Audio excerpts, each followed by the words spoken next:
ಕಾಟೇರದ ದೊಡ್ಡ ಸಕ್ಸಸ್ಗೆ ನಿಮಗೆ ಕಂಗ್ರಾಚುಲೇಷನ್. Thank you sir. ನಿಮ್ಮ ಸಿನಿಮಾ ಜರ್ನಿಯನ್ನ ನೀವು ಒಬ್ಬ ರೈಟರ್ ಆಗಿ ಸ್ಟಾರ್ಟ್ ಮಾಡ್ತೀರಾ, ಅದಾದ್ಮೇಲೆ ನಿರ್ದೇಶಕ ಆಗ್ತೀರಾ? ಅಲ್ಲ, ಹೌದು.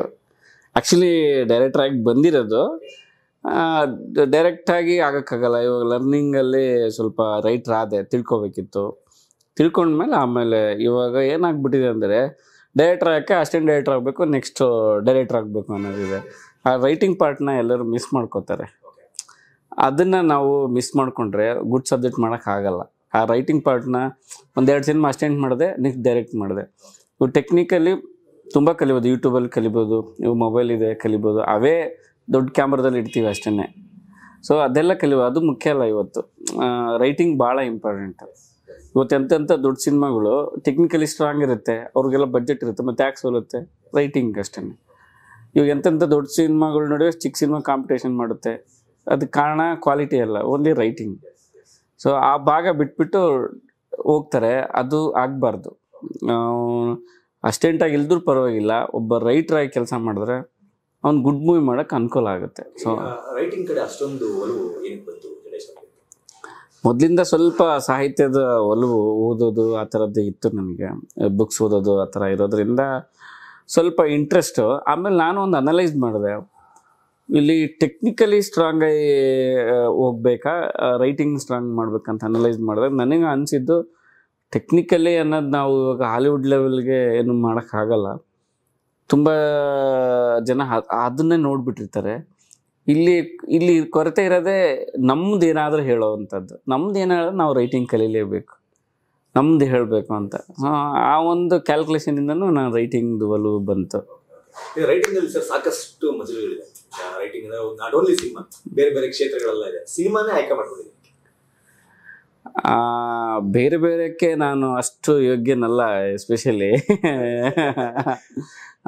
ಯಾಕಂದರೆ ಬುಕ್ಕು, ಸಾಹಿತ್ಯ, ಕವನ, ಕವಿತೆ, ಇನ್ಕ್ಲೂಡಿಂಗ್ ನನ್ನ ಸಾಂಗ್ ಬರೆಯೋಕ್ಕೂ ಬರಲ್ಲ. ಇದೆಲ್ಲ ಸ್ವಲ್ಪ ನನಗೆ ಅಷ್ಟು ಕಷ್ಟ, ಅದು ಅಷ್ಟು ತಿಳುವಳಿಕೆನೂ ಕಡಿಮೆ.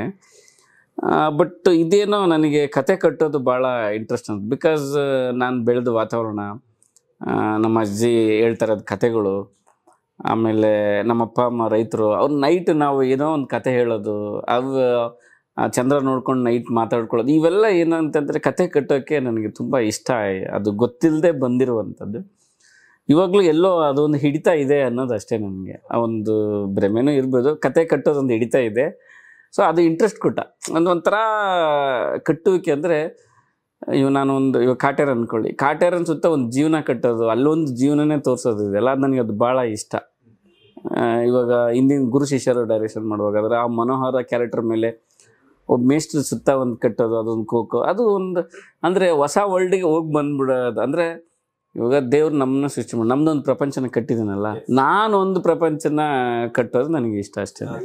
ಆ ಇಮ್ಯಾಜಿನೇಷನಲ್ಲಿ ಒಂದು ಪ್ರಪಂಚ ಕಟ್ಟಿ ಆ ಜನಗಳೆಲ್ಲ ಆ ಪ್ರಪಂಚ ನಂಬಿ ಇಲ್ಲೊಬ್ಬ ಕಾಟೇರ ಇದ್ದ, ಇಲ್ಲೊಬ್ಬ ಮನೋಹರ್ ಇದ್ದ ಅನ್ನೋದು ಅದು ಕಲ್ಪನೆನ ಅವರು ನಿಜವಾಗಿ ನಂಬ್ಕೊಂಡು ಎಮೋಷ್ನಲ್ ಆಗ್ತಾರಲ್ಲ, ನಗ್ತಾರಲ್ವಾ. ಸೊ ಇನ್ಕ್ಲೂಡಿಂಗ್ ನಾವು ದೇವರಷ್ಟೇ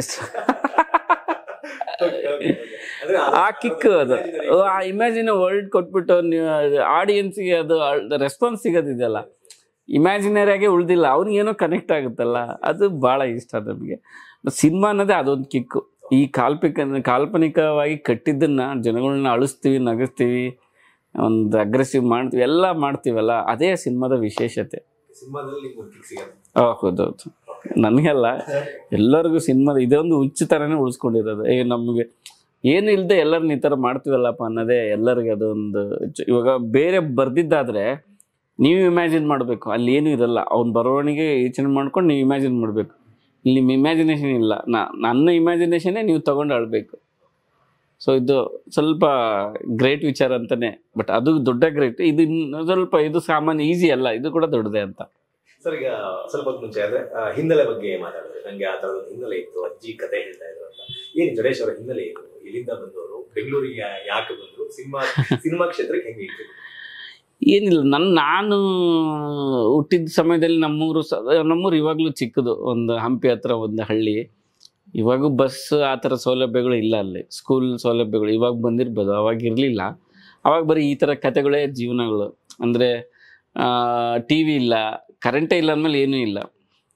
ಆವಾಗ ಸ್ವಲ್ಪ ದಿನಗಳಾದಮೇಲೆ ಅಲ್ಲಿ ಒಂದು ಕರೆಂಟ್ ಬಂತು, ಆಮೇಲೆ ಟಿ ವಿಗಳು ಬಂದು ಅದೊಂಥರ ಏನೋ ಕ್ರೇಜ್ ನಮಗೆ. ಬೇರೆಯವ್ರ ಮನೇಲಿ ಹೋಗಿ ಕಿಟಕಿಯಲ್ಲಿ ಅಲ್ಲಿ ನಿಂತ್ಕೊಂಡು ಟಿ ವಿ ನೋಡೋದು. ಅಲ್ಲಿನ ಎಜುಕೇಷನ್ ಮುಗಿದಾಗ ನಾನು ಹಾಸ್ಟೆಲ್ಗೆ ಸೇರಿದಾಗ ಸ್ವಲ್ಪ ನನಗೆ ಆ ಟಿ ವಿ ನೋಡೋ ಕ್ರೇಜನ್ನ ಬಿಗ್ ಸ್ಕ್ರೀನಲ್ಲಿ ನೋಡೋಕ್ಕೆ ಶುರು ಮಾಡಿದೆ. ಮತ್ತು ನನ್ನ ಯಾರು ಹಿಡಿಯೋರಿರಲಿಲ್ಲ, ಇಲ್ಲ ಆದರೂ ಏನು ಪೇರೆಂಟ್ಸ್ ಯಾರು ಹಿಡಿಯೋರಿಲ್ಲ. ಅಲ್ಲೆಲ್ಲ ₹1 ₹2 ಕೊಟ್ಟು ನೆಲದಲ್ಲಿ ಕೂತ್ಕೊಂಡು ಸಿನಿಮಾ ನೋಡೋದು. ಅದು ಆ ಥರದ ಹುಚ್ಚು ಹೆವಿಯಾಗಿ ಆ 10 ಸಿನಿಮಾಗಳಿಗೆ ಬೆಳ್ಕೊಂಬಂದ್ಬಿಡ್ತು ಹಾಸ್ಟೆಲಲ್ಲಿ ಹೋದಾಗ. ಅದಾದಮೇಲೆ ಸ್ಕೂಲ್ ಹತ್ರ ಓಡಿಸ್ಕೊಂಡ್ವಿ. ಅದು ಗೊತ್ತಿಲ್ಲದೆ ಒಂದು ಸೇರಿಬಿಡ್ತು. ಯಾವಾಗ ಡಿಗ್ರಿ ಓದ್ತಿರುವಾಗಾದ್ರೆ ನಾನು ಜಾಬ್ ಮಾಡಬೇಕಾ ಅಂತ, ಏನು ಇದು ಮಾಡಬೇಕಾ, ನೆಕ್ಸ್ಟ್ ಏನು ಮಾಡಬೇಕು, ಈ ಸಿನಿಮಾ ಒಂದು ಹುಚ್ಚಿದೆ, ಅದಕ್ಕೆ ನಾನು ಫಿಟ್ ಇದ್ದೀನ, ಹಾಗೆ ನಾನುವೇ ಒಂದೆರಡು ಕತೆಗಳನ್ನು ಅವಾಗ ಬರ್ಕೊಂಡೆ. ಬಟ್ ಬೇರೆ ಲ್ಯಾಂಗ್ವೇಜ್, ನಮ್ಮೂರ ಕಡೆ ಸ್ವಲ್ಪ ಅದರ್ ಲ್ಯಾಂಗ್ವೇಜಸ್ ಜಾಸ್ತಿ, ಅದೇ ಥರ ಕತೆಗಳು ಅಲ್ಲಿ ಬಂದ್ಬಿಟ್ಟು ಅವಾಗ ನನಗೇನೋ ಕಾನ್ಫಿಡೆಂಟ್, ನಾನು ಬರೀಬಹುದು ಅಂತ ಅನ್ಸೋಕ್ಕೆ ಶುರುವಾಯಿತು. ಮನೆಗೆ ಹೇಳಿದೆ ಬೆಂಗಳೂರಲ್ಲಿ ಜಾಬ್ ಮಾಡ್ತೀನಂತ.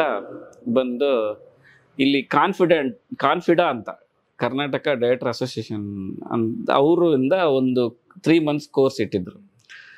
ಸೊ ನಾನು ಡಿಗ್ರಿ ಆದಮೇಲೆ ಇಲ್ಲಿಗೆ ಬಂದಿದ್ದೆ. ಇಲ್ಲಿ ಬಂದಮೇಲೆ ಆ ಕೋರ್ಸಿಗೆ ಸೇರಿದೆ. ಅಲ್ಲೇ ಆಫೀಸ್ ಬಾಯ್ ಕೆಲಸ ಇತ್ತು. ಆ ಡೈರೆಕ್ಟರ್ ಅಸೋಸಿಯೇಷನ್ನಲ್ಲೇ ಆಫೀಸ್ ಬಾಯ್ ಕೆಲಸ ಮಾಡಿದೆ. ಅಲ್ಲಿ ಸ್ವಲ್ಪ ನನಗೆ ಈ ಡೈರೆಕ್ಟರ್ಗಳೆಲ್ಲ ಬಂದು ಹೋಗ್ತಾಯಿದ್ರು. ಸ್ವಲ್ಪ ಹಳೆ ನಿರ್ದೇಶಕರು, ಜೋಸೆಮನ್, ತಿಪ್ಟೂರು ರಘು, ಕೋಡ್ರು ರಾಮಕೃಷ್ಣ, ವಿಶ್ವನಾಥ್ ಸರ್, ಅವರೆಲ್ಲ ಏನೋ ಚರ್ಚೆ ಮಾಡೋದು. ಅದು ಒಂದು ಒಳ್ಳೆ ನನಗೆ ನೋಡ್ತಾ ಇದ್ದೆ. ಯಾಕಂದ್ರೆ ನನಗೆ ಆಫೀಸ್ ಬಾಯ್ ಸೇರಿದ್ದೆ ಅದಕ್ಕೆ, ಇಲ್ಲೇನೋ ಒಂದು ಒಡನಾಟ ಬೆಳೆಯುತ್ತೆ ಅನ್ನೋದು. ಅದಾದಮೇಲೆ ಮತ್ತೆ ಸಣ್ಣ ಪುಟ್ಟ ಸಿನಿಮಾಗಳನ್ನ ಮಾಡಿದೆ. ನನಗೆ ಮೇಜರಾಗಿ ಒಂದು ಸಿನಿಮಾಗೆ ದಿಲ್ದಾರ್ ಅಂತ ಒಂದು ಸಿನಿಮಾಗೆ ಅವಾಗೇ ಕತೆ ಕೊಟ್ಟಿದ್ದೆ ನಾನು. ಆವಾಗ ಮೇಜರಾಗಿ ನನಗೆ ಡೈರೆಕ್ಷನ್ ಡಿಪಾರ್ಟ್ಮೆಂಟಲ್ಲಿ ತಿರುಗಿ ಕೊಟ್ಟಿದ್ದು ರಾಜವಲ್ಲಿ, ಗುರುದೇಶಪಾಂಡೆ ಅವ್ರದ್ದು. ಅಲ್ಲಿ ಕೋಡೈರೆಕ್ಟರಾಗಿ ಕೆಲಸ ಮಾಡಿದೆ. ಅಸ್ಟೆಂಟಾಗಿ ಅವೆಲ್ಲ ಏನೋ ದಬಾಕಿದೆ. ಬಟ್ ಅವು ಕೆಲವೊಂದು ರಿಲೀಸ್ ಆಗವು, ಕೆಲವೊಂದು ಅರ್ಧಕ್ಕೆ ನಿಲ್ಲುವು, ಕೆಲವೊಂದು ಆಗಿದ್ದು. ಬಟ್ ಎಲ್ಲರ ಹತ್ರ ಸಣ್ಣ ಪುಟ್ಟ ಎಲ್ಲ ಮಾಡಿದ್ದೀನಿ. ಅಫಿಷಿಯಲಿ ನಾನು ಹೆಮ್ಮೆಯಿಂದ ಹೇಳ್ಕೊಳ್ಬೇಕಂದ್ರೆ ರಾಜವಲ್ಲಿ. ಆವಾಗ ಸ್ವಲ್ಪ ಗ್ರಿಪ್ ಅಂದರೆ ಗುರುದೇಶಪಾಂಡೆ ಸರ್ ಆ ಥರದ್ದೆಲ್ಲ ಲಿಂಕ್ ಸಿಕ್ತು. ಅವರೇ ರುದ್ರ ತಾಂಡವ ಮಾಡಿದ್ರು. ಅದಕ್ಕೆ ಡೈಲಾಗ್ ರೈಟ್ರಾಗಿ ಮಾಡಿದೆ. ನೆಕ್ಸ್ಟ್ ಇಮಿಡಿಯೇಟಾಗಿ ರೈಟ್ರಾಗಿ ಅಲ್ಲೇ ಸರ್ ಈ ಅಸೋಸಿಯೇಟ್ ಅಸಿಸ್ಟೆಂಟ್ ನಿರ್ದೇಶಕರಿಗೆ ಜಾಸ್ತಿ ಗಮನ ಹರಿಸಲ್ಲ ಅನ್ನೋದಕ್ಕೆ ನಾನು ಡೈಲಾಗ್ ರೈಟರ್ ಆದೆ. ಅಲ್ಲಿ ಸುಮ್ಮನೆ ದುಡ್ಸ್ಕೋತಾರೆ, ಎಲ್ಲೂ ಹೇಳಲ್ಲ, ಹೆಸರು ಕೂಡ ಹೇಳಲ್ಲ ಅನ್ನೋ ಥರ. ಅದು ತಪ್ಪು. ಅದು ನಮ್ದು ಎಲ್ಲೂ ಗುರ್ಸ್ಕೊಳ್ಳಲ್ಲ, ಎಲ್ಲೂ ಇದು ಮಾಡಲ್ಲ. ಇದೇನು ಜೀವನ, ಅಟ್ಲೀಸ್ಟ್ ರೈಟರ್ ಆದರೆ ಹೆಸರು ಹೇಳ್ತಾರೆ, ಇದು ಬರುತ್ತೆ ಅನ್ನೋದೊಂದು ಇದರಿಂದ ನಾನು ಸಿಗುತ್ತೆ ಅನ್ನೋ ಒಂದು ಇದರಿಂದ ನಾನು ಮತ್ತೆ ಡೈಲಾಗ್ ರೈಟರ್ ಆದೆ. ಅದಾದಮೇಲೆ ಒಂದು 2-3 ಸಿನಿಮಾ ರೈಟರ್ಸ್ ಆಗಿ, ಗೋಸ್ಟ್ ರೈಟರಾಗಿ ಕೆಲಸ ಮಾಡಿದೆ. ಇಲ್ಲಿ ರಾಜಹಂಸ ಅಂತ ನನ್ನ ಫಸ್ಟ್ ಸಿನಿಮಾ ಡೈರೆಕ್ಷನ್ ಮಾಡಿದೆ. ಅದು ಫ್ರೆಂಡ್ಸ್ ಎಲ್ಲ ಸೇರಿ ಒಂದು ಕ್ರೌಡ್ ಫಂಡ್ ಹಾಕೊಂಡು ಮಾಡಿರುವಂಥ ಸಿನಿಮಾ. ಅದು ಥಿಯೇಟ್ರಿಕಲ್ಲಿ ಅಷ್ಟಕ್ಕೊಂದು ನನಗೆ ಸಕ್ಸಸ್ ಸಿಗಲಿಲ್ಲ. ಬಟ್ ಕ್ರಿಟಿಕಲಿ ಒಂದು ಡ್ರಾಮಾ ಹಿನ್ನೆಲೆ ಇರುವಂಥ, ಒಂದು ನಾಟಕ ಹಿನ್ನೆಲೆ ಇರುವಂಥ ಕತೆ ಅದು. ಬಟ್ ಚೆನ್ನಾಗಿ ರಿವ್ಯೂ ಆಯ್ತು. ಬಿಟ್ಟರೆ ಥಿಯೇಟ್ರಿಕಲ್ಲಿ ಅಷ್ಟಾಗಲಿಲ್ಲ. TRP ಬಂತು. ಅಲ್ಲಿರೋ ಆರ್ಟಿಸ್ಟಿಂದ ನನಗೆ ಒಳ್ಳೆ TRP ಇದು ಕಿರುತೆರೆಯಲ್ಲಿ ಬಂತು. ಬಟ್ ಆ ಸೋಲು, ಅದು ಒಂಥರ ಸೋಲು ಅಂತಲೇ ಹೇಳ್ಬೋದು. ಭಾಳ ಕಷ್ಟ, ದೊಡ್ಡ ಪಾಠ. ಅದಾದಮೇಲೆ ನಾನು 2 year ಮತ್ತು ಫೈಲ್ ಹಿಡ್ಕೊಂಡು ಅಲ್ದಾಡಿದ್ದು ಆ ಜೆಂಟ್ಲ್ಮನ್ ಕತೆ. ಅಲ್ದಾಡ್ದೆ. ಕೆಲವೊಬ್ರು ರಿಜೆಕ್ಟ್ ಮಾಡೋರು, ಕೆಲವೊಬ್ರು ಓಕೆ ಮಾಡೋರು. ಬಟ್ ನನಗೆ ಆ ಸಬ್ಜೆಕ್ಟ್ ಮೇಲೆ ಏನೋ ಒಂದು ಕಾನ್ಫಿಡೆಂಟ್, ಇದು ಏನೋ ಒಂಥರ ವರ್ಕ್ ಆಗುತ್ತೆ. ಇವಾಗ ರಾಜಹಂಸದಲ್ಲಿ ಏನೋ ಡ್ರಾಮಾ ಆ ಥರದ್ದು ಮಾಡಿದೆ. ಇದು ತುಂಬ ಟೆಕ್ನಿಕಲ್, ಸ್ಲೀಪಿಂಗ್ ಡಿಸಾರ್ಡರು ಬೇರೆ ಥರ ಇರುತ್ತೆ ಅನ್ನೋ ಒಂದು ಧೈರ್ಯದ ಮೇಲೆ ತುಂಬ, ಅಂದರೆ ಇಂಡಸ್ಟ್ರಿ ಆಲ್ಮೋಸ್ಟ್ ಹೀರೋಗಳು ಅದಕ್ಕೆ ಮ್ಯಾಚ್ ಆಗೋರು ಎಲ್ಲರನ್ನ ನಾನು ಕವರ್ ಮಾಡಿದೆ. ಸೊ ಪ್ರೊಜೆಕ್ಟ್ ಆಯಿತು. ಕೊನೆಗೆ ಪ್ರಜ್ವಲ್ ಸರ್ ಅದನ್ನ ಓಕೆ ಮಾಡಿದ್ರು. ಅದು ಗುರುದೇಶಪಾಂಡೆ ಅವರ ಸಪೋರ್ಟಿಂದ ಅದು ಓಕೆ ಆಯಿತು. ಅಲ್ಲಿಂದ ಮತ್ತೆ ನನಗೆ ಬೇರೆ ಇನ್ನಿಂಗ್ಸ್ ಶುರುವಾಯಿತು. ಅಲ್ಲಿಂದ ನನ್ನ ಹೆಜ್ಜೆಗಳನ್ನ ಹುಷಾರಾಗಿ ಇಡೋಕ್ಕೆ ಶುರು ಮಾಡಿದೆ. ಪ್ರಜ್ವಲ್ ದೇವರಾಜ್ ಸರ್ದು ಅದು ಒಂದು ನಿಮಿಷ, ಅದು ರಿಲೀಸ್ ಆದಮೇಲೆ ಇನ್ನೇನು ಚೆನ್ನಾಗಿ ರಿಪೋರ್ಟ್ ಬಂತು, ಲಾಕ್ಡೌನ್ ಆಯಿತು. ಅದು ಒಂಥರ ಬೇಜಾರು ವಿಚಾರ. ಅಂದರೆ ಏನಪ್ಪ ಇಷ್ಟೆಲ್ಲ ಮಾಡಿ ಮತ್ತೆ ಅದೇ ಥರ ರಿಪೋರ್ಟ್ ಅಲ್ಲ ಅಂತ. ಮತ್ತೆ ತರುಣ್ ಸರ್ ಇಂದ ಒಂದು ಗುರು ಶಿಷ್ಯರ ಕತೆ ಹೇಳಿದಾಗ ಅವ್ರಿಗೂ ಸಖತ್ ಇಂಪ್ರೆಸ್ ಆಯ್ತು. ಜೆಂಟ್ಲ್ಮನ್ ಕ್ರಿಟಿಕ್ಸ್ ಒಳ್ಳೆ ಬಂತು, ಒಳ್ಳೆ ಮೇಕರ್ ಅಂತ ಸಿಕ್ತು. ಅದು ನನಗೆ ಸೋಲ್ ಅಂತಲ್ಲ, ಆಸ್ ಎ ಡೈರೆಕ್ಟರ್ ಆಗಿ ಇವಾಗ ನಾನು ಈ ಮೂವಿ ಅಂತ ಕೊಟ್ರೆ ಸೂಪರ್ ಅಪ್ಪ ಇವ್ನ ಸಿನಿಮಾ ಮಾಡಬೇಕು ಅನ್ನೋದೇ ಇತ್ತು. ಅದು ಬಿಟ್ರೆ ನನಗೆ ಪರ್ಸ್ನಲಿ ಏನು ಪ್ರಾಬ್ಲಮ್ ಇರಲಿಲ್ಲ. ಇವಾಗ ಸಕ್ಸಸ್ ಫೇಲ್ಯೂರ್ ಅಂತ ನೋಡ್ತಾರಲ್ವಾ, ಒಂದು running movie, long running movie. But ಕೊರೋನಾದಲ್ಲಿ ಸಾಂಗ್ ನನಗೆ ಭಾಳ ಇದು ಕೊಡ್ತು. ಮರಳಿ ಮನಸ್ಸಾಗಿದೆ, 100M. ಆ ಕೊರೋನಾ ಟೈಮಲ್ಲಿ ಅದೇ ಎಲ್ಲರನ್ನ ಎಂಟರ್ಟೈನ್ ಮಾಡಿದ್ದು ನಾನು. ಅದು ಒಂದು ಖುಷಿ ವಿಚಾರ. ಅದಾದ್ಮೇಲೆ ಗುರು ಶಿಷ್ಯರಲ್ಲಿ ಒಂದು ದೇಸಿ ಕತೆ ಮತ್ತೆ ಟ್ರೈ ಮಾಡಿದೆ, ಖೋಖೋ ಇಟ್ಕೊಂಡು. ಅದಕ್ಕೆ ತರುಣ್ ಸರ್ ಪ್ರೊಡ್ಯೂಸರ್ ಆಗಿ ಮತ್ತೆ ಸಪೋರ್ಟ್ ಮಾಡಿದ್ರು. ಅದು ಒಂದು ಅದ್ಭುತವಾದ ನನಗೆ ಸಕ್ಸಸ್ಫುಲ್ ಸಿಕ್ತು. ಮತ್ತು ಒಳ್ಳೆ ಮಾತುಗಳು ಸಿಕ್ಕು. ಏನು ಅಂತಂದ್ರೆ ನಿಮ್ಗೆ ಹಳ್ಳಿದೇನೋ ಹಿಡಿತಾ ಇದೆ, ಅಫ್ಕೋರ್ಸ್ ಇದೆ. ಯಾಕಂದ್ರೆ ನಾನು ಬಸ್ ಇಲ್ಲದ ಒಂದು ಊರಲ್ಲಿ ಬೆಳೆದು ಈ ಥರದ ವಿಚಾರಗಳನ್ನೆಲ್ಲ ನೋಡಿದ್ದೀನಿ. ಎಲ್ಲ ಬದುಕುಗಳನ್ನ ನೋಡಿ ಹಾಸ್ಟೆಲ್ ಜರ್ನಿ ಮಾಡೋದ್ರಿಂದ ಒಳ್ಳೆ ಹಳ್ಳಿ ಹಿಡಿತಾ ಇದೆ ನಿನಗೆ. ಮತ್ತು ಎಲ್ಲೋ ಸಿದ್ಲಿಂಗ ಅವ್ರ ಥರ ಒಂದು ಒಂದು ವಿಜುವಲೈಸೇಷನ್ ಕ್ಯಾರೆಕ್ಟರ್ ಗ್ರಿಪ್ ನಿನ್ನಲ್ಲಿದೆ ಅಂತ ಅಂದಾಗ ನನಗೆ ಒಂದ್ಸರಿ ರೀಕಾಲ್ ಮಾಡಿಕೊಂಡೆ. ನಾನು ಏನೋ ಇರ್ಬೋದು, ಇವ್ರು ಹೇಳ್ತಾರೆ ಸತ್ಯ ಇರ್ಬೋದು. ಯಾಕಂದ್ರೆ ನಾನು ಅದೇ ವಾತಾವರಣದಲ್ಲಿ ಬೆಳೆದವನು. ಯಾಕೆ ಅವ್ರು ಹೇಳಿದ್ದು ಇದನ್ನ ನೀನು ಟ್ರೈ ಮಾಡು, ಇದು ನಿನ್ನ ಸ್ಟ್ರೆಂತು ಅಂತ ತುಂಬ ಹಿರಿಯ ನಿರ್ದೇಶಕರೆಲ್ಲ ಫೋನ್ ಮಾಡಿದ್ರು ನನಗೆ ಗುರು ಶಿಷ್ಯರ್ ನೋಡಿದ್ಮೇಲೆ. ಅವಾಗ ಅನಿಸ್ತು ಹೌದು ಅಂತ. ಆ ಟೈಮಾಗ ತರುಣ್ ಸರ್, ದರ್ಶನ್ ಸರ್ಗೆ ಏನೋ ಮಾಡಬೇಕು, ಒಂಥರ ಬೇರೆ ಶೇಡ್ ಇರಬೇಕು, ಬೇರೆ ಅಂದರೆ ಏನು ಮಾಡ್ಬೇಕಂತ ನಾವು ಜನರಲ್ ಆಗಿ ಡಿಸ್ಕಷನ್ ಮಾಡ್ತಾಯಿದ್ವಿ. ಅವಾಗ ನಾನು ಹೇಳಿದಾಗ ಸರ್ ಬೇರೆ ಆಗ್ಬೇಕಂದ್ರೆ ಫಸ್ಟ್ ಆಫ್ ಆಲ್ ಬ್ಯಾಕ್ರಪ್ಪೇ ಚೇಂಜ್ ಮಾಡ್ಕೋಬೇಕು. ಈ ಮಾಮೂಲು ಕತೆ ಹುಡ್ಕೊಂಡು ನಾವು ಬೇರೆ ಮಾಡೋಕ್ಕಾಗಲ್ಲ. ಹಂಗೆ ಇರ್ಬೇಕಾದ್ರೆ ಯಾವುದೋ ಒಂದು ಹಾಲಿವುಡ್ ಪೋಸ್ಟರ್ ನೋಡ್ತಾಯಿದ್ವಿ, ಒಂದು ಏಜ್ ಕ್ಯಾರೆಕ್ಟರ್, ಒಂದು ಆ್ಯಂಟಿಕ್ ಆಗಿತ್ತು. ಈ ಥರ ಇರಬೇಕು ಅಂದ್ರೆ ಅವ್ರು ನನಗೆ ಏಜ್ ಕ್ಯಾರೆಕ್ಟರ್ ಆ್ಯಂಟಿಕ್ ಆಗಿತ್ತು. ಈ ಥರ ಬ್ಯಾಕ್ರಪ್ಪಲ್ಲಿ ಹೋಗೋಣ ನಾವು ಅಂತ ಅವರೇ ಡಿಸೈಡ್ ಮಾಡಿ ಏಜ್ ಕ್ಯಾರೆಕ್ಟರ್ ಆ್ಯಂಟಿಕ್ ಅಂತ. ಅವಾಗ ನಂದು ಒಂದು 2 ಐಡಿಯಾಗಳಿದಾವೆ ಸರ್, ನಿಮ್ಗೆ ಇಟ್ಕೊಂಡು ಸಿನಿಮಾ ಮಾಡೋಣ ಅಂದರೆ ಡೆವಲಪ್ ಮಾಡೋಣ. ನಾನು ಬೇರೆ ಲಾಕ್ಡೌನ್, ಅದು ಬೇರೆ ಟೈಮಲ್ಲಿದ್ದೆ, ಅವ್ರು ಬೇರೆ ಟೈಮಲ್ಲಿದ್ದರು. ಬನ್ನಿ ಸಿಗೋಣ. ನಾನು ಒಂದು ವಾಟರ್ ಕ್ಯಾನ್ ತಗೊಂಡು, ಅವಾಗೆಲ್ಲ ಪೊಲೀಸರು ರೈಡ್ ಮಾಡ್ತಾ ಇದ್ರಲ್ಲ, ವಾಟರ್ ಕ್ಯಾನ್ ತಗೊಂಡು ₹5 ತಗೊಂಡು ಬಂದೆ, ಗಾಡಿಯಲ್ಲಿ ಇಟ್ಕೊಂಡು ಇವೆರಡು ಪಾಯಿಂಟ್ ಹೇಳಿದೆ. ಓಕೆ ಜಡೇಶ್, ನಾನು ನೋಡೋಣ, ಯೋಚನೆ ಮಾಡ್ತೀನಿ ಅಂತ. ನನಗೇನು ಇಷ್ಟ ಆಗಲಿಲ್ಲ ಬಿಡು ಅಂತ ನಾನು ಮತ್ತೆ ಗುರು ಶಿಷ್ಯರ ಸ್ಕ್ರಿಪ್ಟಲ್ಲಿ ಆಗಿಬಿಟ್ಟಿತ್ತು. ಅದಕ್ಕೊಂದು ಶೆಡ್ಯೂಲ್ ಅದೆಲ್ಲ ಬಿಡಂತ ನಾನು ಸುಮ್ಮನೆ ಅದೇ. ನೆಕ್ಸ್ಟ್ ಡೇ ಫೋನ್ ಮಾಡಿದೆ, ಜಡೇಶ್ ನನಗೆ ಅದು ಒಲೆಮಾರಿ ವಿಷಯ ತುಂಬ ಕಾಡ್ತದೆ, ಅದೊಂದು ಮಾಡಿಬಿಡೋಣ, ಅದನ್ನ ಇಟ್ಕೊಂಡು ಮಾಡೋಣ. ಸರ್ ಅದನ್ನೇ ತಿಳ್ಕೊಳ್ಳಲ್ಲ, ನಮಗೆ ಅದು ಫಸ್ಟ್ ಹಾಫಿಗೆ ವರ್ಕ್ ಆಗುತ್ತೆ, ಸೆಕೆಂಡ್ ಹಾಫಿಗೆ ಇನ್ನೊಂದು ಏನಾದರೂ ಪಾಯಿಂಟ್ ಬೇಕು ಅಂತ. ಅದಕ್ಕೆ ಉಳುವ ನೋಡಿ ಹೇಳಿದ್ದೀನಲ್ಲ, ಅವೆರಡು ಮಿಕ್ಸ್ ಮಾಡಿಬಿಡೋಣ ಅಂತ. ಓಕೆ ಮಾಡಿ ನೋಡೋಣ ಅಂತ ಅವಾಗಿಂದ ಒಂದು ಶುರು ಮಾಡಿದೆ ಜರ್ನಿ. ಅಲ್ಲಿಂದ ಶುರು ಆಗಿ ಕಾಟೇರ ಇಲ್ಲಿ ಬಂದು ನಿಂತಿದೆ. ಸರ್ ನಿಮ್ದು ಇದೊಂದು ಸ್ಟೋರಿ ನಿಮ್ ಲೈಫ್ ಜರ್ನಿ ಕೇಳಿದಾಗ, ಇವತ್ತು ಕಾಟೇರ, ಗುರು ಶಿಷ್ಯರು, ಜೆಂಟಲ್ಮನ್ ಎಲ್ಲ ಸೂಪರ್ ಸಿನಿಮಾಗಳು, ಅಂದ್ರೆ ಒಳ್ಳೆ ಟಾಪ್ ಕ್ರಿಯೇಟ್ ಆಗುತ್ತೆ ಸಿನಿಮಾ. ಅದರಲ್ಲೂ ಕಾಟೇರ ನೆಕ್ಸ್ಟ್ ಲೆವೆಲ್ಗೆ ಹಿಟ್ ಆಗಿ, ಈಗ ಜಡೇಶ್ ಅವರು ಅಂತಂದ್ರೆ ಜಡೇಶ್ ಅವ್ರ ಹತ್ರ ಕತೆ ಬರ್ಸ್ಕೊಳ್ಳೋಕೆ ಆಗಿದೆ. ಆದ್ರೆ ನಿಮ್ ಜರ್ನಿಯಲ್ಲಿ ನನಗೆ ಕಾಣ್ತಿರೋದೇನಪ್ಪ ಅಂತಂದ್ರೆ ಆಫೀಸ್ ಬಾಯ್ ಆಗಿ ಸೇರ್ಕೊಂಡ್ರೆ ಸರ್. ಈ ಸಕ್ಸೆಸ್ ನ ನೀವು ಆಫೀಸ್ ಬಾಯ್ ಆಗಿ ಕಲಿದ ಟೈಮ್ ಎರಡು ನೀವು ನೋಡ್ತಾ ಇದ್ರೆ ಅದು ಹೆಂಗಿತ್ತು ಸರ್? ಆಫೀಸ್ ಬಾಯ್ ಡೇಸ್ ಹೆಂಗಿತ್ತು ಸರ್? ಅಂದ್ರೆ ಆಫೀಸ್ ಬಾಯ್ ಆಗಿದ್ದು ಒಂದು, ಇವಾಗ ನೋಡಿ, ಆಫೀಸ್ ಬಾಯ್ ಆಗುವಂತ ಒಂದು ಸಿಚುವೇಶನ್ ಬಂದ್ರೆ ಬೇಜಾರಾಗಬೇಕು. ನನ್ನ ಲೈಫ್ ಏನಪ್ಪ ಹಿಂಗಾಗಿದ್ದೆ, ಆಫೀಸ್ ಬಾಯ್ ಲೆವೆಲ್ ಬಂದ್ಬಿಡ್ತಲ್ಲ ನನ್ನ ಜೀವನ, ನಂದೊಂದು ಬದುಕ ಅಂತ. ನಾನು ವಾಲಂಟ್ರಿ ಲರ್ನಿಂಗ್ಗೋಸ್ಕರ ಇದ್ದಿದ್ದು, ನನಗೆ ಯಾಕೆ ಬೇಜಾರಾಗಬೇಕು? ಬಟ್ ಅಲ್ಲಿದ್ದು ಹುಡುಗರಲ್ಲಿ ಏನು ಇವನು ಅಂತ ಅನ್ನೋರು ನನಗೆ. ಯಾಕಂದರೆ ಈವ್ನಿಂಗ್ ಬ್ಯಾಚ್ ಅದು, ಒಂದು 20-30 ಜನ ಹುಡುಗರು ಬರೋರು, ಮಧ್ಯದಲ್ಲಿ ಬ್ರೇಕ್ ಕೊಡೋರು. ಅಲ್ಲಿ ಯಾರು ಗೆಸ್ಟ್ ಲೆಕ್ಚರರ್ ಬಂದಿರ್ತಾರೋ ಅಲ್ಲಿ ಇನ್ನು ಯಾರೋ ಬಂದಿರ್ತಾರೆ, ಅವರಿಗೆಲ್ಲ ನಾನು ಟೀ ಕಾಫಿ ಎಲ್ಲ ತಂದು 15 ನಿಮಿಷ ಅವ್ರದ್ದು. ಬೇರೆ ಟೈಮಿಗೆ ನನಗೆ ನಾನೊಬ್ಬನೇ ಇರ್ತಾ ಇದ್ದೆ, ಡೈರೆಕ್ಟರ್ಸ್ ನನಗೇನು ಪ್ರಾಬ್ಲಮ್ ಇರಲ್ಲ.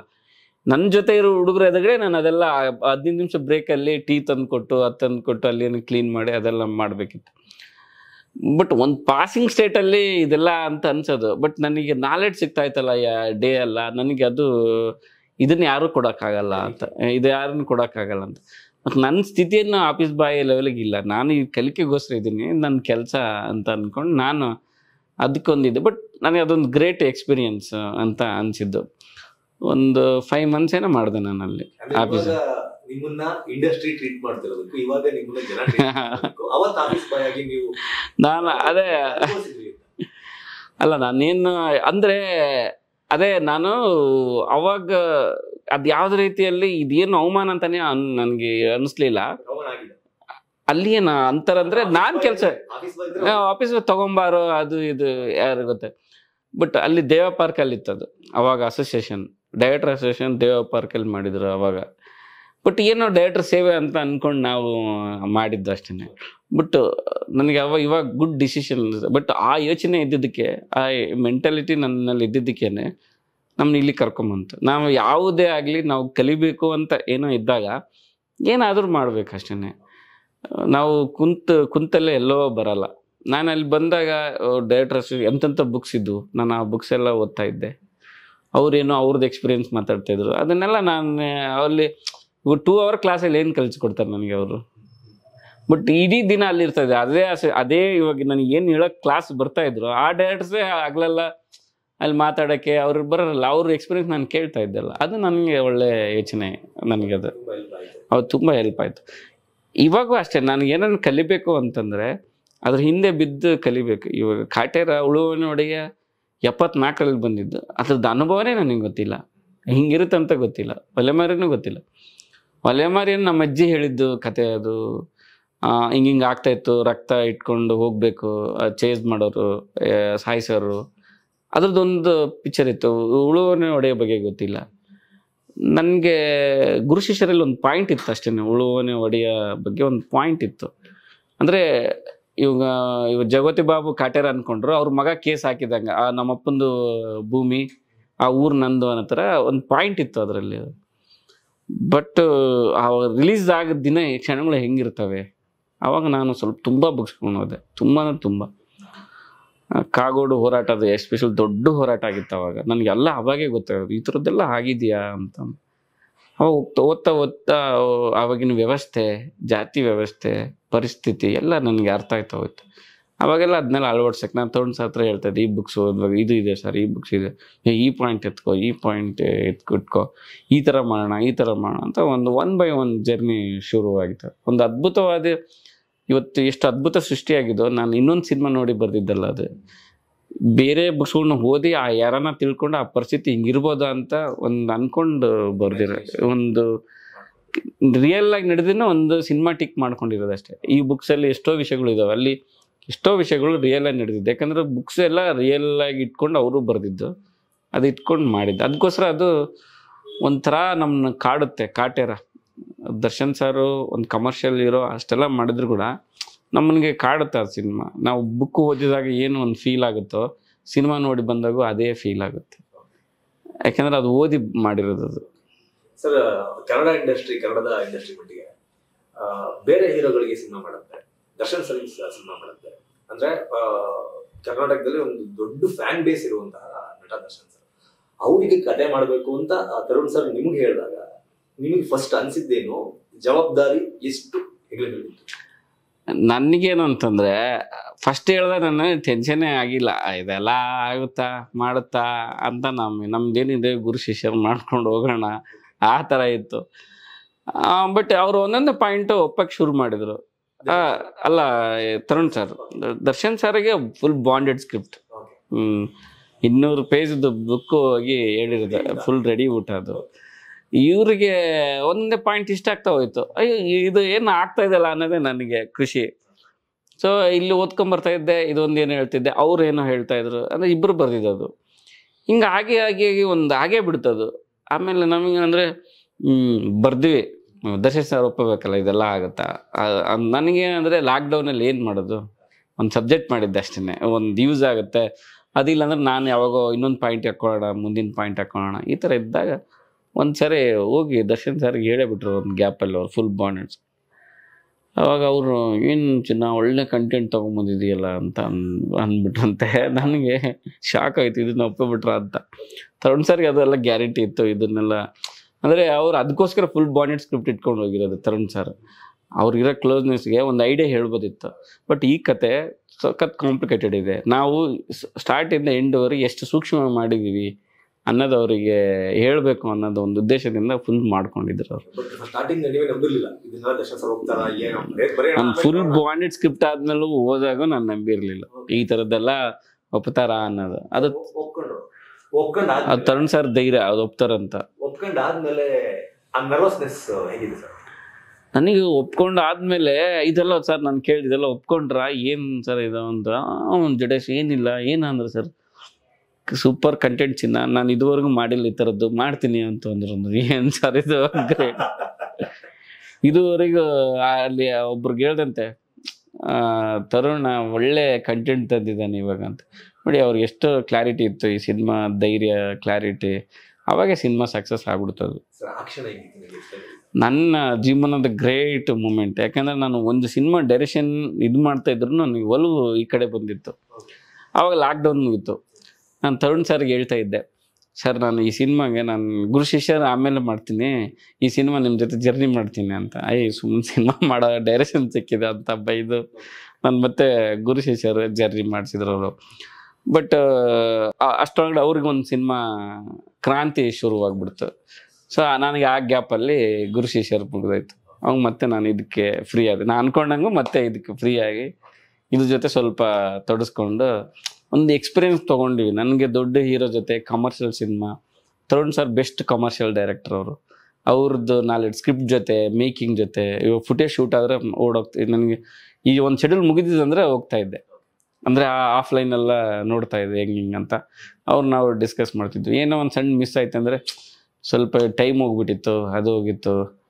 ಆಮೇಲೆ ಹೇಳ್ತಿದ್ವಿ ಇದೊಂದು ಕ್ಲೋಸ್ ಬೇಕಿದೆ, ಮಾರ್ಕ್ ಮಾಡಿಟ್ಟಿದ್ವಿ ನೆಕ್ಸ್ಟ್ ತಗೋದು. ಈ ಥರದ್ದೆಲ್ಲ ನಮ್ಮದು ಬೆಳವಣಿಗೆ. ಮತ್ತು ಟ್ರಿಮ್ಮಿಂಗ್ ಆದಾಗ ಎಲ್ಲ ಹಂತದಲ್ಲೇ ನಾನು ಅವಾಗ ಹೋಗಿ ಎಕ್ಸ್ಪೀರಿಯನ್ಸ್ ತಗೋತಿದ್ದೆ. ನನಗೆ ತರುಣ್ ಸರಿಂದ ಒಂದು ಪಕ್ಕ ಕಂಟೆಂಟ್ ಕಮರ್ಷಿಯಲ್ ಇಟ್ಕೊಂಡು ಹೇಗೆ ಮಾಡ್ಬೋದು ಅನ್ನೋದು ಒಂದು ಅದ್ಭುತವಾದ ಎಕ್ಸ್ಪೀರಿಯನ್ಸ್ ಕೊಟ್ಟಿದ್ದಾರೆ ಅವರು. ಅವ್ರಿಗೆ ಥ್ಯಾಂಕ್ಸ್ ಹೇಳ್ಬೇಕು ಆ್ಯಕ್ಚುಲಿ. ಸರ್ ದರ್ಶನ್ ಸರ್ನ ಫಸ್ಟ್ ನೀವು ನೋಡಿದ್ದೀರಿ ಮೀಟ್ ಮಾಡಿದ್ದೀರಿ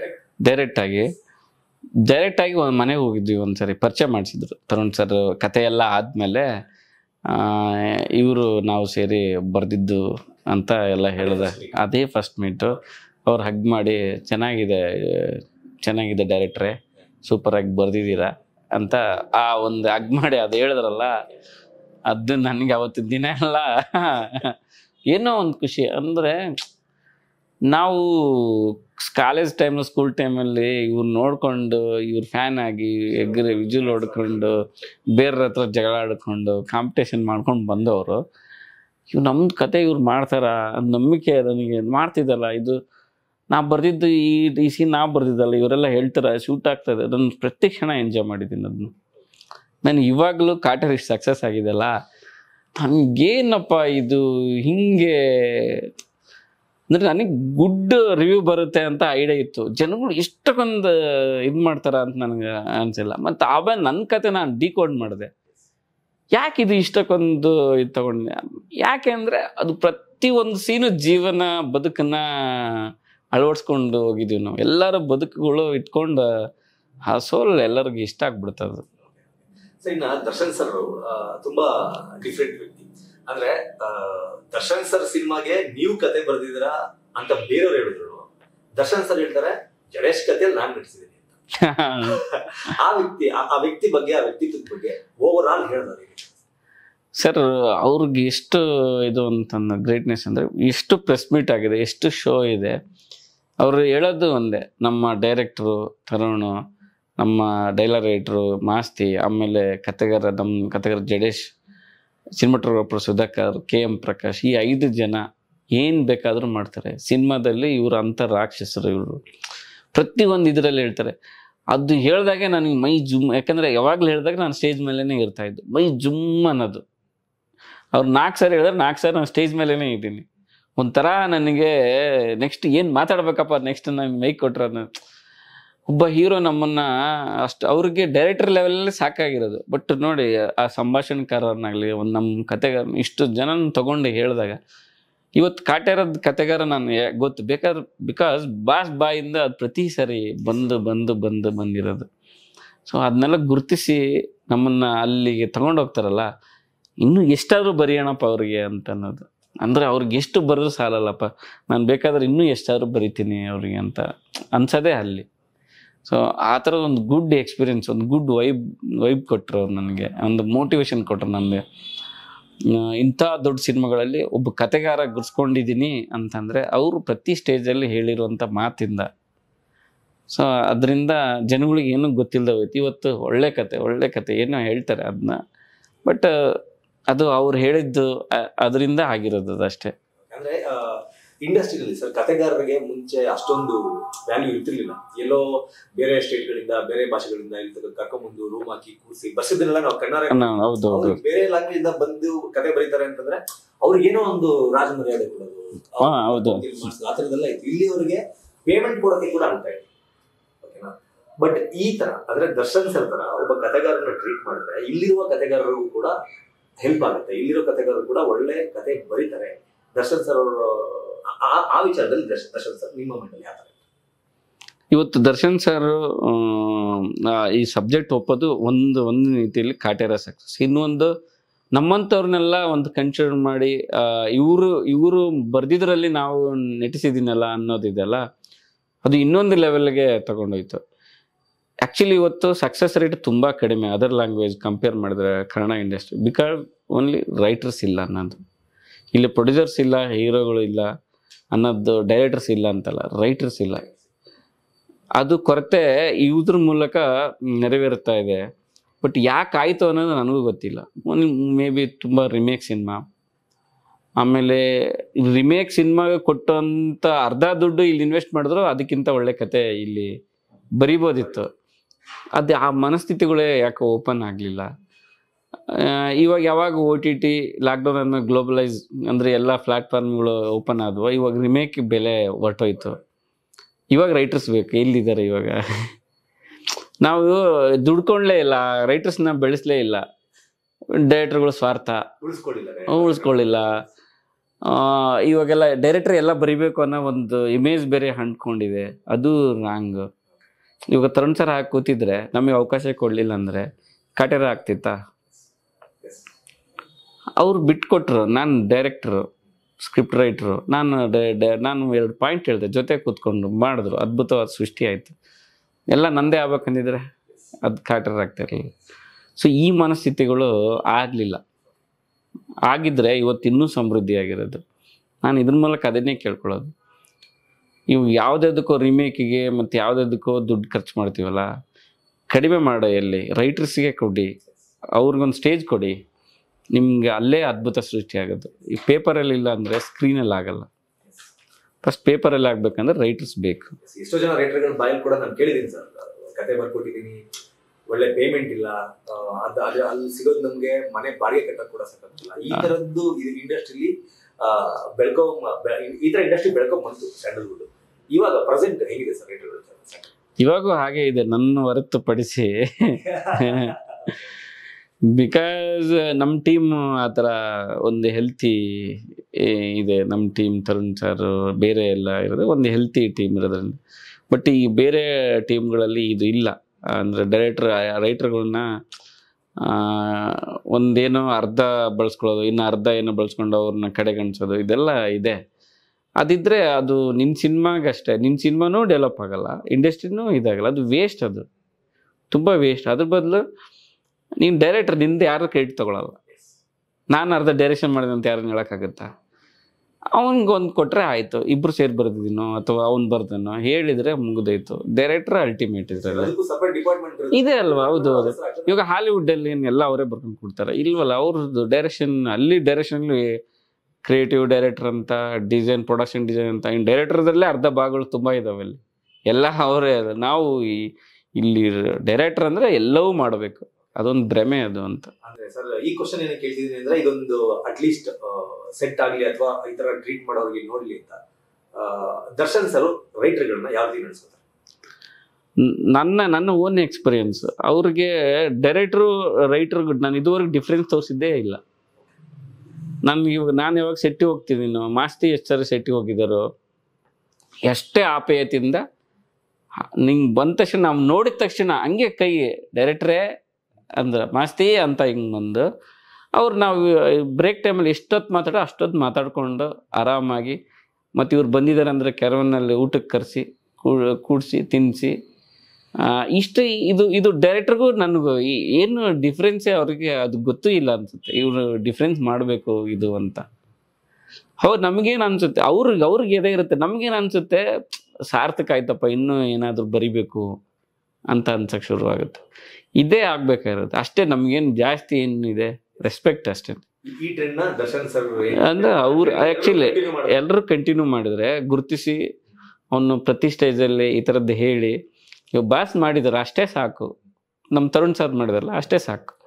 ಮಾಡಿದರೆ ಎಲ್ಲ ಇವಾಗ ನೋಡಿ ಯಾರಿಗೇನಾಗಿದೆ, ಇವಾಗ ಹೀರೋ ಪರ್ಫಾರ್ಮೆನ್ಸ್ ಮಾತಾಡ್ತಾರೆ, ಡೈರೆಕ್ಷನ್ ಮಾತಾಡ್ತಾರೆ, ಚಿತ್ರಕಥೆ ಮಾಡ್ತಾರೆ, ಕತೆ ಮಾತಾಡ್ತಾರೆ, ಎಡಿಟರ್ ಮಾತಾಡ್ತಾರೆ, ಸಿನಿಮಾಟೋಗ್ರಫಿ ಮಾತಾಡ್ತಾರೆ, ಸಂಭಾಷಣೆ ಮಾತಾಡ್ತಾರೆ, ಮ್ಯೂಸಿಕ್ ಮಾತಾಡ್ತಾರೆ. ಇಷ್ಟು ಒಟ್ಟುಗೂಡಿದ್ರೆ ಸಿನಿಮಾ. ಇದ್ರಲ್ಲಿ 1 ವೀಕ್ ಆದ್ರೆ ಲಾಸ್ಟ್ ಸಿನಿಮಾಗೆ ಗೆದ್ದಿರ್ಬೋದು, ಬಟ್ ಲಾಸ್ಟ್ ಸಿನಿಮಾಗೆ ಅಲ್ವಾ. ಅಂದ್ರೆ ತಿರಸ್ಕರಿಸಲ್ಪಟ್ರೆ ಆ ವ್ಯಕ್ತಿಯಿಂದ ನೆಕ್ಸ್ಟ್ ಇನ್ನೊಂದು ಒಳ್ಳೆ ಕಂಟೆಂಟ್ ಬರಲ್ಲ, ನಿಜ. ಮತ್ತು ಜನಗಳು ಒಳ್ಳೆ ಕಂಟೆಂಟನ್ನು ನೋಡಬೇಕು. ಸಣ್ಣ ಪುಟ್ಟ ಇದ್ರು ಕ್ಷಮಿಸ್ಕೊಂಡು ನೋಡ್ಬೇಕು. ಅವ್ನು ಇನ್ನೊಂದು ಪ್ರಯತ್ನ ಮಾಡ್ತಾನೆ. ಆಗಲಿಲ್ಲ ಅಂದರೆ ಇದು ಸಮಸ್ಯೆ ಆಗುತ್ತೆ. ಇವಾಗ ನಾನು ರಾಜಹಂಸ ನಾನು ಅನ್ಕೊಂಡಂಗೆ ಆಗಲಿಲ್ಲ, ನಾನು ಹಂಗೆ ಪರ್ಫೆಕ್ಟ್ ಮಾಡಿದ್ದೀನಿ ಅಂತಲ್ಲ ಅದು. ಅದಾದ್ಮೇಲೆ ನಾನು ಜೆಂಟಲ್ಮನ್ ದೇಸಿ ಕತೆ ಮಾಡಲಿಲ್ಲ. ನೆಕ್ಸ್ಟು ಏನು ಟೆಕ್ನಿಕಲ್ ಮಾಡಿದೆ. ಈ ಗುರು ಶಿಷ್ಯರು ಹಂಗಾಗಿದ್ರೆ ನನ್ನ ಕಾಟೇರ ಬರಿತಾ ಇರಲಿಲ್ಲ. ಅಲ್ಲಿ ಏನೋ ಸ್ವಲ್ಪ ರಿಸಲ್ಟ್ ಸಿಕ್ತು, ಮತ್ತು ಕಾಟೇರ ಆಯಿತು. ಕಾಟೇರ ಸಿಕ್ತು, ಮತ್ತು ಆ ಥರ ಅದೆಲ್ಲ ಒಂಥರ ಇದು. ಜನಗಳು ಒಂದು ಸ್ವಲ್ಪ ಸಣ್ಣ ಕ್ಷಮಿಸ್ಬೇಕು. ಇವ್ನು ಫ್ಯೂಚರಲ್ಲಿ ಇವಾಗ ಕ್ರಿಕೆಟಲ್ಲಿ ಅವ್ನು ಏನು ಲೆಂತ್ ಅಪ್ ಇದು ಕರೆಕ್ಟ್ ಇದೆ, ಸ್ವಲ್ಪ ಕೋಚ್ ಮಾಡಿ ರೆಡಿ ಮಾಡೋಣ ಅಂತ ಇಟ್ಕೋತಾರಲ್ಲ. ಬಂದು ಮ್ಯಾಚ್ಗೆ ಆಡಲಿಲ್ಲ ಅಂದ್ರೂ ಅವನಲ್ಲಿ ಏನೋ ಒಂದು ಸ್ಪೆಷಲ್ ಇದೆ ಅಂತ ಆ ಥರನೂ ಇರುತ್ತೆ. ಸ್ವಲ್ಪ ಒಮ್ಮೆಲೆ ಎಲ್ಲರೂ ಬಂದ ದಿನ 100 ಮಾಡೋಕ್ಕಾಗಲ್ಲ, ಇದು ಮಾಡೋಕ್ಕಾಗಲ್ಲ. ಅದೊಂಥರ ಸೆಟ್ರೇಟ್. ಯಾಕಂದ್ರೆ ದೊಡ್ಡ ವಿಚಾರ ಇದು.